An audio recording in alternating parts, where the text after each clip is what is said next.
함께 은혜를 나누려고 합니다. 지난 시간에는 긍휼히 여긴 자는 긍휼함을 받는 것이 복이라는 것을 우리가 함께 묵상했습니다. 이것은 반응이라고 했습니다.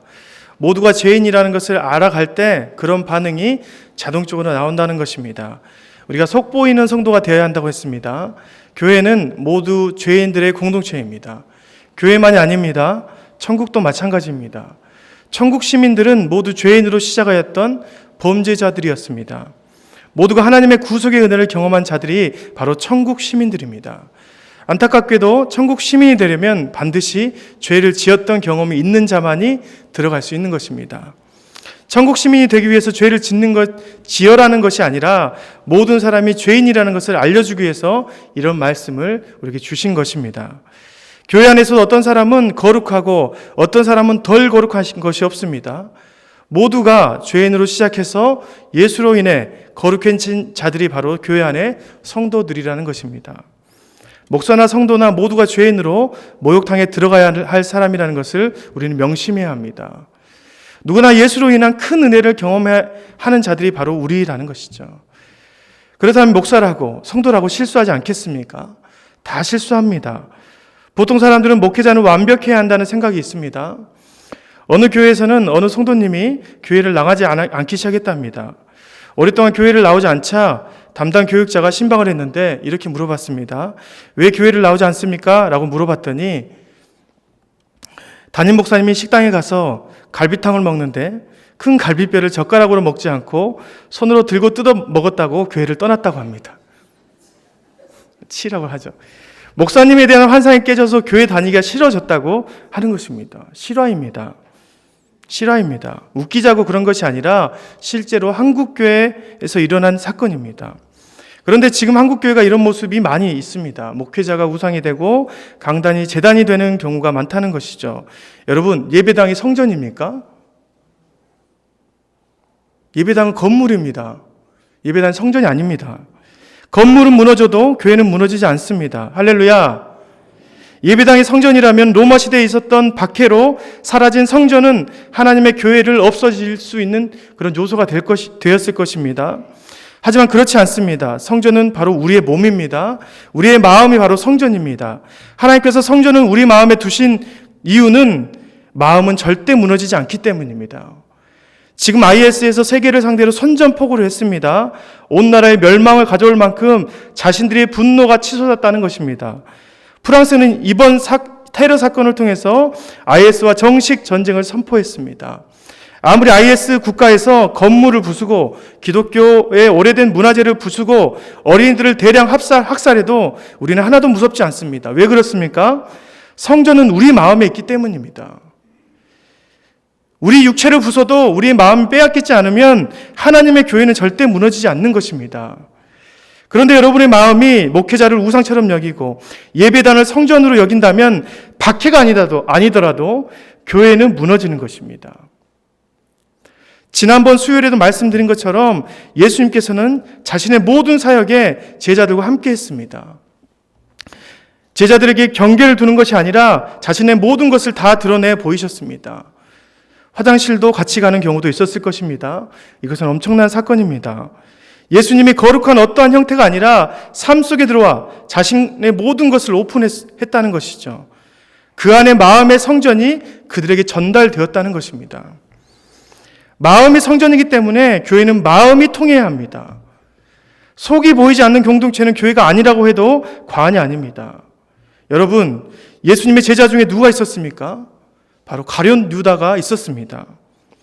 유다는 예수님의 그 속을 다 보고 어떤 꿈을 꿨습니까? 돈주머니에 대한 꿈을 꿨습니다. 그리고 자신의 모든 꿈이 물거품으로 되어버리자 결국 예수님께 칼을 들이댄 사람이 바로 유다입니다. 예수님이 그것을 알지 못했을까요? 다 알았을 것입니다. 자신을 팔아 넘길 자인 것을 미리 알고도 그 사람에게 돈꾀를 맡기셨고 그와 함께 화장실도 갔습니다. 제가 생각할 때에는 예수님이 유다에게만이라도 하나님의 아들이라는 것을 신비적으로 보여주셨으면 참 좋았을 텐데 그러시지 않고 인간의 모습을 다 보이셨습니다. 그렇게 해서 어떻게 됐습니까? 유다는 칼로도 충분히 예수를 죽일 수 있다는 가능성을 보게 된 것입니다. 예수님의 오픈은 적들과도 함께 했습니다. 십자가를 지심을 알고도 함께 십자가를 지신 것이 바로 예수님이십니다. 우리는 이 십자가의 지심을 배워나가야 합니다. 오픈한다고 어찌 다 자기 편이 되겠습니까? 결국 내가 아끼던 사람에게도 배신당하기도 하고 또 욕먹기도 하고 결국 예수님처럼 유다에게 팔아넘겨져 십자가를 질 수 있다는 것이죠. 그게 무서워 자신을 감추기 시작한다면 그것은 마음의 성전을 보이기 싫어한다는 노골적인 전달입니다. 마음의 성전을 보이지 않으면 교회가 연결될 수 없습니다. 그래서 우리는 반드시 속이 보이는 성도가 되어야 합니다. 교회라는 곳이 참 무섭습니다. 어떤 사람들은 우리는 반드시 거룩해야 돼. 예수님 다워야 돼. 예수님 믿는 사람들은 이러면 안 되지. 이런 말들이 마치 신앙의 표본이 되어 있다고 생각되어집니다. 그건 우리는 예수님을 따라간다고 말하면서 결국 예수님이 싫어하는 바리새인과 서기관들처럼 애본만 좋아하는 성도가 된다는 것이죠. 그리스도로 옷 입어야 한다는 성도들이 그리스도의 방법을 입지 않고 결국 에봇만 입기를 원하는 성도가 되는 것입니다. 그래서 에봇을 입지 않으면 교인이 아니라고 말하는 경우도 너무 많다는 것이죠. 서로가 에봇을 입기를 원하지 그들의 마음에 예수를 보여주기 싫어한다는 것입니다. 어쩌면 요즘 한국교회 성도들이 에봇만 보여주는 것은 마음 안에 예수를 영접하지 않아서일 수도 있습니다. 예수님의 이름을 거룩히 여기고 형식으로는 알고 있지만 결국 그 마음속에 진정한 주인으로 모시지 않았으니 겉옷만 보여주는 거 아니겠습니까? 여러분, 우리의 마음을 오픈해야 합니다. 내 마음에 예수가 있는지 그 마음을 보여줄 준비가 됐는지 체크해야 한다는 것이죠. 여러분, 마음을 보여주지 않고 지속적으로 내 신앙의 겉모습만 보여주면 어떻게 되겠습니까? 결국 교회 안에는 11명의 순교한 제자들이 있는 것이 아니라 가룟 유다와 같은 자들만 남아서 서로를 상처 주고 흠내며 결국 교인들끼리 칼을 들이대는 자들만 있을 것입니다. 예수님은 12명 중에 1명이라서 다행이 아니겠습니까? 그런데 그런 자들이 6대6으로 나뉜다면 어떻게 되겠습니까? 교회가 단번에 둘로 나눠질 것입니다. 아파하는 모습은 모두 자신들의 속을 비치지 않아서입니다. 겉옷인 예본만 자랑하는 세대가 되어서는 안 된다는 것이죠. 속을 감추고 자꾸 내 안의 것을 교회 안에서 감추게 된다면 예수님의 제자가 되는 것이 아니라 신앙생활 잘하는 가룟 유다가 될 수 있다는 것을 명심하십시오. 제자 되기 위한 교회에서 칼을 갈고 있는 많은 유다가 생기는 것입니다. 주의해야 합니다. 항상 속 보이는 모습으로 신앙생활 하시길 간절히 소망합니다. 이런 관점에서 오늘 계속해서 마음이 청결한 자는 복이 있나니 그들이 하나님을 볼 것이라는 말씀을 함께 은혜를 나누려고 합니다. 여러분, 창조 때 사람들은 어떤 모습이었을까요? 창세기 2장 25절, 여러분들 창세기 펴고 계시죠? 2장 25절을 함께 보겠습니다. 제가 한번 읽어드리겠습니다. 아담과 그의 아내 두 사람이 벌거벗었으나 부끄러워하지 아니하니라. 태초에 유일하게 죄가 인류 안에 들어오지 않았을 때에는 모두가 벌거벗었지만 부끄러워하지 않는 상태로 지낸다고 말합니다. 그런데 몸을 가리는 옷의 형태는 죄와 맞물려서 찾아온 것 같습니다. 창세기 3장은 죄의 시작의 역사를 알려주는 구절인데 거기에서 죄를 함께 범하고 나서 그들이 한 행동이 바로 옷을 만들어 입은 행동입니다. 3장 7절 말씀이죠. 이에 그들의 눈이 밝아져 자기들의 벗은 줄을 알고 무화과 나무 잎을 엮어 치마로 삼았더라. 하나님께서 그들에게 에덴에서 내보내실 때도 옷을 더욱 발전해서 내보내십니다. 3장 21절 말씀입니다. 3장 21절 여호와 하나님이 아담과 그의 아내를 위하여 가죽옷을 지어 입히시니라. 죄를 짓고 에덴이라는 곳을 떠난 그들에게는 고급 옷이 필요했나 봅니다. 이와 같이 죄와 함께 탄생한 옷의 형태를 우리가 보는 것은 참으로 중요합니다. 다시 회복은 에덴의 회복을 말하고 있지만 옷의 형태에서 죄의 흐름을 우리는 알 수 있는 것이죠. 죄는 가리기를 좋아합니다. 결국 죄를 통해서 사람들은 자신들을 가리고 이웃에게도 자신을 가리고 하나님을 피하며 다니는 사람들이 되었습니다. 그런데 여러분, 왜 사람들이 이렇게 죄를 지으면 가리기 시작할까요? 누구에게 대체 창피해서 그러겠습니까? 만약에 아담이 이 땅에 자신 혼자만 있었는데 죄를 지었습니다. 주변에 짐승들만 있었다고 생각해 봅시다. 아내 하와도 없고 아무도 그에게 신경 쓰지 않았다고 생각해 보십시오. 죄를 지었다고, 창피하다고 옷을 입었겠습니까? 그의 죄가 하나님께 들키는 것을 신경 쓰지 않았다면 그는 옷을 만들어 입었을까 하는 의문이 듭니다. 창세기 3장 10절 말씀입니다. 3장 10절 말씀. 이르되 내가 동산에서 하나님의 소리를 듣고 내가 벗었으므로 두려워하여 숨었나이다. 아담과 하와는 타인의 시선이 부끄러워 옷을 만들어 입은 것입니다. 그때 무슨 패션 때문에 그런 것 아닙니다. 추워서 그런 것 아닙니다. 그것도 자신을 만드신 하나님께 부끄러워하기 시작했다는 것이죠. 하나님께서 물어봅니다. 11절 말씀. 이르시되 누가 너희의 벗었음을 내게 알렸느냐? 이 말씀은 의미심장합니다. 누가 너희에게 벗고 있는 것을 알려줬느냐? 라는 것입니다. 선악을 알게 하는 나무의 열매의 효능이 이렇습니까? 그 나무를 먹으면 눈이 밝아져서 벗고 있는 것을 환하게 보이는 것입니까? 아닙니다. 그 나무는 예전에도 말씀드린 것처럼 아무런 효능이 없는 나무입니다. 그저 그런 나무였습니다. 하지만 그 나무에 대한 하나님의 명령을 지키지 않아서 결국 그들이 죄의 능력이 그들에게 전달된 것이죠. 그럼 누가 자신의 벗겨짐을 알게 한 것입니까? 아담이 스스로 그런 것입니까? 죄의 속성이 그렇다는 것입니다. 여러분, 하나님이 우리를 창조하셨습니다. 하나님께서는 우리의 모든 것을 아시고 인도하시고 운행하십니다. 그리고 그 하나님은 우리의 부끄러움도 아십니다. 우리의 실패도 아십니다. 우리의 치부도 그분 앞에서는 부끄러워하지 않아도 됩니다. 그런데 아담은 하나님의 소리를 듣고 벗었다고 두려워하고 있습니다. 왜 그렇겠습니까? 죄가 들어온 것입니다. 죄는 그렇게 자기를 감추고 싶어 합니다. 죄가 들어오면 자신을 숨깁니다. 사람들의 밖으로 나오기 싫어하는 것이 속성입니다. 오랫동안 머물러 있고 싶어하는 것이 죄의 속성이라 이 말입니다.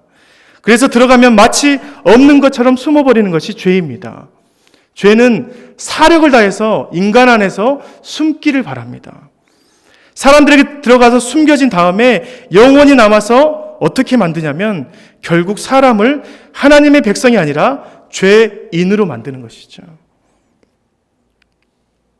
그런 죄의 속성이 아담을 통해서 무화과 나무로 옷을 만들어 입게 한 것입니다. 유일하게 죄를 없앨 수 있는 분의 소리가 들리니까 두려운 것이었습니다. 죄는 그런 소리가 두려운 것입니다. 하나님의 소리가 들리자 두려워 숨어버린 것입니다. 원래 인간이 하나님의 소리를 두려워하는 존재여야 됩니까? 아닙니다. 하나님과 함께 그 사랑이 충분히 누리며 살아가는 존재는 인간입니다.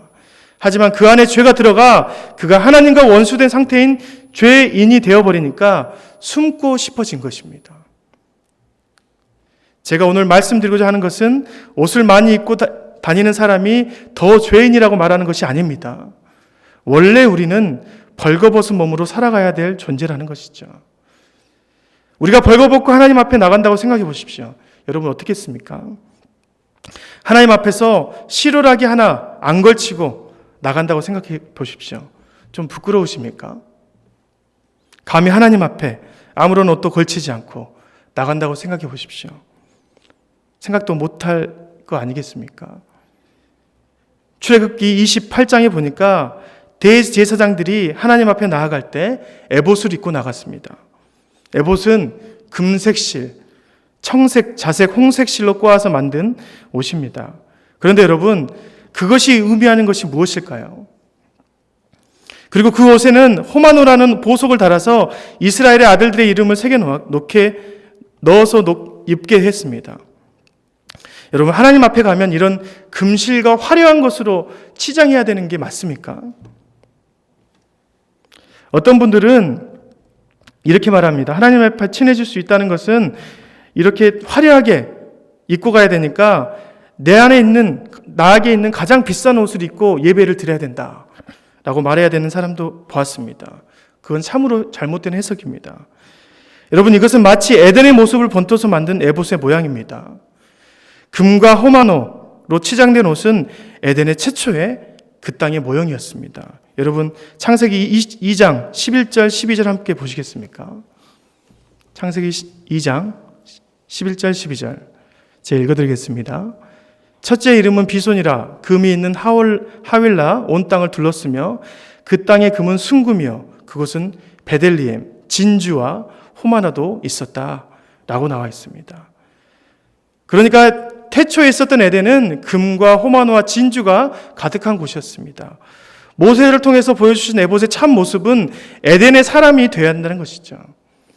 대제사장이 하나님의 임재인 장소, 속죄소, 지성소에 가려면 반드시 에덴의 사람이 되어야 한다는 것을 우리에게 보여주는 것입니다. 하나님 앞에 가려면 반드시 에봇을 입는 사람, 에덴에 거주하는 그런 사람이 되어야 된다는 것이죠.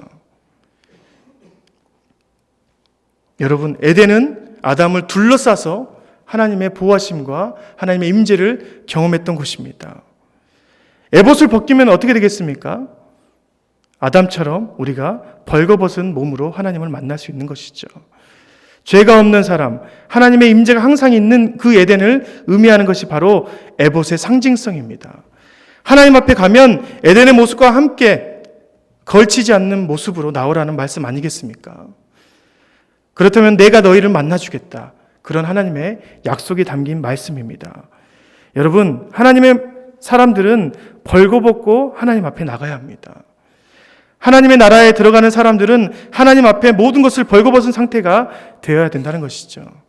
내 앞에서는 무화과 나무 잎도 고추장스럽다는 것을 하나님께서 우리에게 말씀해 주신 것입니다. 그러면 그때야 하나님이 만나 주신다는 것이죠. 아담과 하와 두 사람이 벌거벗었으나 부끄러워하지 아니하였더라. 우리의 신앙도 이와 같아야 합니다.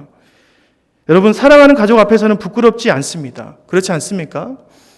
저도 가끔 예지와 함께 모욕합니다. 예지는 딸입니다, 참고로. 언제까지 할지는 모르겠지만 예지가 허락해 준다면 지금은 서로 다 벗고 들어가서 샤워를 합니다. 아빠이니까 가능한 거 아니겠습니까? 가족이라서 당연한 것입니다. 여러분, 그렇게 두 사람이 모욕을 하고 나오면 옷을 다 차려입고 나옵니까?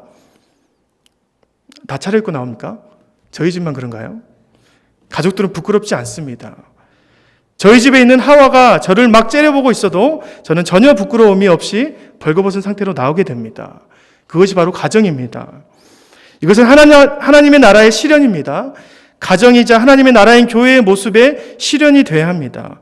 나는 가정 안에서 아담이 되고 저희 안에는 하와가 되는 것입니다. 그것도 죄가 없는 그 처음 모습인 에덴의 모습을 유일하게 간직한 곳이 바로 가정이라는 것입니다. 저희 교회도 저는 이런 모습이 회복되기를 원합니다. 교회 성도들은 모두 가족이어야 합니다. 벌거벗어도 결코 부끄러움이 없는 상태가 되어야 한다는 것이죠. 서로가 서로를 이해하고 모든 것을 품을 수 있는 그런 상태가 되어야 합니다. 우리가 너무 거추장스럽게 많은 것을 입지 않아도 됩니다. 왜냐하면 교회는 성도들의 모임이자 영적인 가정이기 때문입니다. 가족은 내복만 입어도 별로 쑥스럽지 않지 않습니까? 아니, 바울이 고백한 것처럼 교회는 한 몸입니다. 어떻게 한 몸인 교회가 팔다리에 벌거벗은 것 보고 부끄러워하겠습니까? 그렇지 않습니다. 오히려 아픈 팔을 다리가 안아주는 것이 바로 한 몸 된 교회여야 합니다. 서로가 가리고 숨기고 신앙의 겉모습만 자랑하는 것은 하나님의 나라인 에덴인 교회의 참모습이 아닙니다. 진정한 교회의 모습은 모든 성도들이 마음이 모두 벗겨져 있어야 한다는 것입니다. 마음이 청결한 자는 복이 있나니 그들이 하나님을 볼 것이다. 죄가 없어서 청결한 것 아닙니다. 죄가 들어가도 나만 보는 것이 아니라 그들이 보는 것입니다. 옆에 있는 사람까지 나의 죄악됨을 함께 볼 수 있는 상태가 바로 하나님의 얼굴을 볼 수 있는 팔복의 개념입니다. 팔복의 개념은 교회 공동체를 향한 마음이라고 했습니다. 진짜 교회가 되려면 이런 상태, 서로가 서로 죄됨까지 청결하게 확인할 수 있는 상태입니다. 서로가 서로를 온전히 보는 상태를 말하는 것입니다. 그렇다면 성도들은 서로가 마음이 청결하여 죄를 짓고 있는지 아니면 청결한 상태인지 서로 알 수 있어서 중보할 수 있는 것입니다. 그런데 지금 교회는 어떻습니까? 남의 죄를 서로가 알고 있습니까? 내 옆에 있는 성도들의 죄를 낱낱이 우리는 알고 있습니까? 알지 못합니다. 그 성도의 아픔과 슬픔을 모두 알고 있습니까? 그래서 중보하며 지내야 하는 교회가, 그런 가정인 교회가 서로 아픔과 슬픔이, 죄됨이 서로에게 전달되냐 이 말입니다. 마치 청정한 개울가에 돌이 몇 개가 들어있는지 아는 것처럼 우리가 서로의 안을 확인할 수 있어야 합니다. 욥기는 그런 것을 우리에게 말해줍니다. 욥은 당대의 의인으로서 모든 사람들에게 하나님의 축복이 넘쳐난다고 할 정도로 부유한 사람이었습니다. 하지만 여러분, 욥은 가족들을 다 잃고 자신의 몸에 귀화장을 긁어도 시원함이 없는 종기의 재앙이 그에게 찾아왔습니다. 그런 고난 앞에서 그의 친구들은 욥의 신앙의 모습들을 심판하기 시작했습니다. 너의 죄 때문에 이런 징계가 있는 거 아니냐? 하나님의 징벌이 너가 알지 못하는 죄 때문에 그런 것 아니냐? 회개해라 라고 우리에게, 그 친구들의 모습을 우리에게 기록해 놓았습니다. 이것을 통해서 우리에게 주신 욥의 교훈이 42장, 욥기 42장 3절부터 5절 말씀에 있습니다. 제가 한번 읽어드리겠습니다. 무지한 말로 이치를 가리는 자가 누구이니까? 나는 깨닫지도 못한 일을 말하였고 스스로 알 수도 없고 헤아리기도 어려운 일을 말하였나이다. 내가 말하겠사오니 주는 들으시고 내가 주께 묻겠사오니 주여 내게 알게 하옵소서. 내가 주께 대하여 귀로 듣기만 하였사오니 이제는 눈으로 주를 배움나이다. 그 친구들의 우매함을 하나님께서 통탄하시며 욥의 기도를 다 받으셨습니다. 그들은 오랫동안 욥을 찾는 친구였습니다. 그리고 영적인 조력자였습니다. 그런데 욥을 몰라도 그렇게 몰랐습니다. 욥의 상황을 자신들이 알고 있는 것처럼 정죄하고 판단했지만 그것은 다 잘못된 신앙 공동체의 모습이었다는 것이죠. 모든 이치와 지식을 다 끄집어내서 모든 친구들 앞에서 벌겨졌습니다. 그리고 나서 고백한 것이 무엇입니까? 내 겉모습은 하나님 앞에서 아무것도 아닙니다. 내가 실제로 이런 마음이 들키고 나니까 주님을 귀로 듣기만 했는데 이제 주를 내가 눈으로 확인할 수 있습니다라고 고백하고 있습니다. 욥의 회개는 무화과 나무 잎으로 가린 인류를 다시 벌거벗게 하는 행동이었습니다. 그 벌거벗겨진 욥을 감싸주시고 존귀하게 하신 분이 하나님이십니다. 하나님 앞에 나아갈 때 여러분의 마음을 마치 속 비치는 맑은 개울처럼 만드시기 바랍니다. 죄로 가려진 혼탁한 마음을 하나님께 나아가면 결국 그 마음이 성령의 불로 깨끗하게 청결해지고 다시는 여호와 하나님께서도 기억하지 않는다고 말씀하셨습니다. 히브리서 10장 15절부터 18절 말씀입니다. 또한 성령이 우리에게 증언하시되 주 것을 이르시되 그날 후로는 그들과 맺을 언약이 이것이라 하시고 내 법을 그들의 마음에 두고 그들의 생각에 기록하리라 하신 후에 또 그들의 죄와 그들의 불법을 내가 다시 기억하지 아니하리라 하셨으니 이것들을 사하신즉 다시 죄를 위하여 제사 드릴 것이 없느니라. 여러분, 우리가 하나님 앞에 우리의 죄됨을 가지고 가면 우리의 마음은 에덴과 같이 맑은 상태가 되는 것입니다. 놀라운 회복의 은혜입니다. 하나님께서 말씀하셨습니다. 내가 이 회개를 통해서 죄를 다 지었다. 나도 다 잊어버렸다. 이것 때문에 다시 드릴 죄사가 없을 만큼 깨끗해졌다라고 말씀합니다. 우리는 이런 하나님의 은혜를 날마다 체험하며 살아가는 존재입니다. 날마다 에덴을 경험하는 것입니다. 죄가 없던 그 상태를 우리는 회개를 통해서 날마다 경험할 수 있는 것입니다. 마음이 청결해지는 역사를 우리는 날마다 경험합니다. 그런데 또다시 선악과를 따먹고 혼탁해진 마음으로 하나님 앞에 무화과 나뭇잎을 따서 옷을 만들어 우리의 모습들을 가리기 시작한 것입니다. 여러분, 모든 사람은 죄를 짓습니다. 죄를 짓지 않는 사람이 한 사람도 없습니다. 죄를 짓는다고 하나님께서 멸하신다 말씀하시지 않습니다. 하나님께서는 자신을 신뢰하지 않는 것을 정말 싫어하십니다. 하나님을 통해서 주시는 구속의 은혜를 믿지 않기 때문에 한탄스러워 하시는 것입니다. 모든 사람은 인생을 살면서 죄를 짓게 되어 있습니다. 그러니 모든 사람에게 동일하게 죄사법을 주신 것입니다. 하지만 여러분, 죄를 짓는다고 해서 숨어버린 것이 가장 나쁜 것입니다. 죄를 짓고 하나님 앞에 더 당당히 나아가십시오. 하나님은 우리가 결코 멸망하는 것을 원치 않으십니다. 죄에서 멀어지게 하는 것도 우리의 힘으로 되는 것이 아닙니다. 오히려 그분의 역사가 있어야 하는 것입니다. 그러니 그분을 의지하며 통회하며 자주 나와야 합니다. 하나님은 죄인이 하나님 앞에 나오는 것을 어색해하지 않으십니다. 인류의 역사를 통해서 그런 사람들을 얼마나 많이 하나님께서 회개시키셨겠습니까? 내가 하나님 앞에 나간다고 하나님이 죄인이 왜 내 앞에 나와서 이러냐고 어색해하지 않으십니다. 오히려 기뻐하십니다. 나를 찾아서 고맙다고 말씀하시는 분이 바로 하나님이십니다.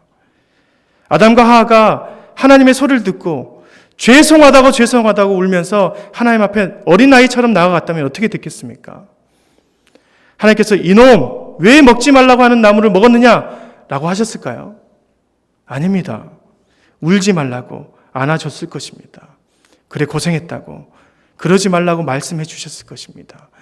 태초의 죄 지음과 동시에 회개함의 놀라운 능력을 우리에게 알려주셨을 것입니다. 아담이 이걸 못했다는 것이죠. 가죽옷을 지어줬다는 것은 은혜의 현장입니다. 대속의 은혜를 그때에도 주신 것입니다. 가죽옷이 무엇입니까? 짐승의 피값 아니겠습니까? 아담과 하와의 죄값을 짐승의 피를 흘려 다시 대속해 주신 은혜입니다. 하나님께서 그런 분이십니다. 그러면 그런 회개함 속에 하나님께서 그들의 죄를 기억하지 않고 다시 에덴의 축복을 이어갔을 것입니다. 하지만 자신들이 이 죄를 숨기기 위해서 하나님을 피했다는 것이 가장 큰 잘못이라는 것입니다. 우리는 죄를 짓는 그런 인생들입니다. 성북교회를 다닌다고 모두가 의인이 아닙니다. 죄인들입니다. 하지만 우리가 하나님 앞에 나아가지 않는 것이 멸망의 행동이라는 것을 명심하십시오. 하나님의 소리가 들리면 그것을 듣고 반드시 자주 회개해야 합니다. 죄를 짓든지 짓지 않든지 간에 하나님 앞에 나아가서 여러분의 마음을 청결하게 만드십시오. 에덴에서 경험한 사람들이 될 것입니다. 하나님의 임재를 다시 여러분의 삶에서 경험할 것입니다. 지성소에서 대제사장들이 경험한 하나님의 영광을 여러분들이 다시 경험하게 될 것입니다. 마음이 청결한 자는 복이 있나니 그들이 하나님을 볼 것이라는 말씀은 에덴의 축복의 회복을 말하는 것입니다. 아담이 죄 짓기 전에 축복을 지금 우린도 누릴 수 있다는 예수님의 지상 명령입니다. 이 얼마나 은혜스러운 말씀 아니겠습니까? 항상 이 마음을 다 볼 수 있도록 청결하게 하여 날마다 하나님의 얼굴을 배우는 저와 여러분이 되기를 간절히 소망합니다. 기도하겠습니다. 하나님 아버지 감사합니다. 우리의 마음이 우리 교회 공동체 안에서 청결하게 다 보일 수 있도록 인도하여 주옵소서.